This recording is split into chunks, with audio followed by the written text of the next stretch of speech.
I love my girlfriend, but her fairytale princess style is starting to make me feel uncomfortable, and I don't know how to bring it up without hurting her. I, 24M, have been dating my girlfriend, 23F, for about 5 months now. We've known each other since college. We were casual friends back then, but we didn't start dating until she graduated. Things have been going really well between us. She's sweet, funny, and ridiculously smart, but there's this one thing I don't quite know how to approach: her princess syndrome. Now, before you picture someone spoiled or entitled, let me clarify, that's not her at all. She's incredibly grounded and works hard at everything she does. When I say princess syndrome, I'm talking about her aesthetic. My girlfriend dresses like a fairytale princess nearly every day. Think long, frilly skirts, lacy blouses, ribbons, and sometimes even tiaras. It's not just her wardrobe, it's her whole vibe. It's unique and undeniably her, and honestly, she pulls it off stunningly. At first, I found it super endearing. It's not every day you meet someone who fully embraces that kind of style and makes it work. But over time, I started realizing just how much of her life revolves around it. She runs a fashion blog with a solid following, and she spends hours every day taking outfit photos, writing posts, linking items, and interacting with her audience. On top of that, she sews her own pieces, either for her own wardrobe or for her Etsy store. It's impressive, but it's also a lot. When we go out together, her outfits draw attention. Sometimes more attention than I'm comfortable with. People stare, some compliment her, and others take pictures when they think we're not looking. I'm not gonna lie, that part really gets to me. I tried to bring it up once, casually asking if she could tone it down a bit when we're out. She said she'd keep it simpler, but all that really meant was skipping the accessories in her hair. I've told her repeatedly that I love her for who she is. I mean it, I wouldn't want her to change entirely, but I can't shake this nagging feeling that people don't see past the outfits to appreciate how smart and kind she is. I had hoped that when she landed her first job in her dream field, her style might shift naturally. Instead, it seems like her boss and coworkers love her look and even encourage it. So here I am, stuck between wanting her to feel free to express herself and worrying that people won't take her seriously. I want to talk to her about finding a balance, but I don't want to hurt her feelings or make her feel like I'm trying to control her. How do I approach this without making her think I don't support her or love the person she is? Relevant comment: sounds like you have to get over your insecurities. This is her hobby, her interest, and she's getting positive reactions. You shouldn't be trying to change her, especially when it was something that initially drew you to her. OP, I guess I'm having trouble seeing clothing as a hobby? I play video games as a hobby, but that doesn't cause strangers to take pictures of me when I'm trying to shop at the supermarket. I get your point that it initially drew me to her, because it did. That's fair. I guess I didn't think that it would be such a constant thing in her life, especially after she graduated. Commenter: so, you love her just the way she is, but you're assuming she'll take that to mean she should change how she is? That doesn't make sense. This is how she is. She enjoys dressing up like this. Shit, she posts outfit photos online because she enjoys it so much. Other people encourage her because they do like how she is. If you don't like the attention, ask her sometime to just go out with you while she's wearing a casual outfit, but keep in mind that she already loves what she's normally wearing. OP, this is my problem. How do I ask her to dress more casually around me without her misinterpreting what I mean again and also not hurting her feelings? I can think of ways to say one half of that, but it doesn't work with the other half.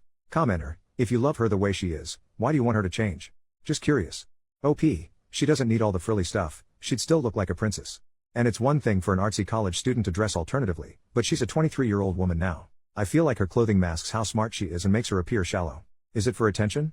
I do think it's an attention thing. She says she doesn't care about what people think about her, but she spends so much time on her blog, replying to comments and such. I kind of doubt it. She also has told me that she loves being approached by little girls while she's dressed up, which definitely makes me think it's about attention. She doesn't dress inappropriately by those standards, she is well groomed and doesn't show much skin.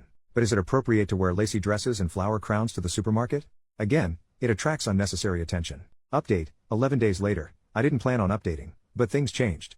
I realized from my last post that I needed to be more supportive, but also communicate on how she could dress down on certain occasions so we could both be comfortable. Well, I never got a chance to talk to her about it. Last week she called and wanted to stop by my apartment after work. When she got there I offered to make dinner, but she said she couldn't stay and we had to talk. I jokingly asked if she was breaking up with me, and she looked really guilty. You can see where this is going.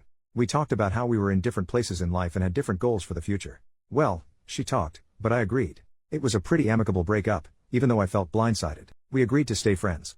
I've never been dumped before, and it's freaking awful. I'm having trouble with the whole social media thing post-breakup. I want a way to keep in touch with her, but as soon as her relationship status changed, all these alternative-looking guys have been liking her posts and commenting on her pictures. I don't think she's seeing these guys, but it still hurts. My friend already wants to set me up on a date too, but I don't know if it's a good idea. Relevant comment: fickle is the head that wears the flowered lace crown. It was never going to work out anyway. You had some laughs and some good times, enjoy that and move on. OP, I understood some of her reasoning. Mainly, I want to move out of the city once my lease is up, and I wanted her to move in with me. I was worried about long distance. She didn't want to leave the city though. She said something about me being controlling too, but I don't think that's the case at all. Update: 9 years and 8 months later, I stumbled across this account while going through an old email and was shocked to find I could still log in. What surprised me even more was the number of people who had reached out over the years. It's honestly a little embarrassing to relive this breakup almost a decade later. Looking back, it's clear we weren't meant to be. At the time, though, I think I was more upset about being dumped than about losing the relationship itself. Fast forward to now, I'm 33, married to an amazing woman, 31F, and we've been happily together for 4 years. Life is so different, and I've learned a lot, especially about supporting my partner's passions. My wife loves running and baking, and I do my best to encourage her in everything she enjoys. We also have a daughter who's about to turn 3, and one of my biggest hopes for her is that she feels free to express herself however she wants, within safe limits, of course. I do absolutely anything for my family. As for my ex, we're still loosely connected on social media. We don't talk, but we'll occasionally like each other's posts. She's married now, to another woman who also has a unique sense of style. It's not as frilly as my ex's old princess aesthetic, but her photos have this Anne of Green Gables vibe, definitely still unusual, but it suits her well. They live on a farm, and from what I can tell, she seems really happy. It's funny to look back and realize how much things can change in almost a decade. In the end, we both found happiness in our own ways, and I'm genuinely glad for that.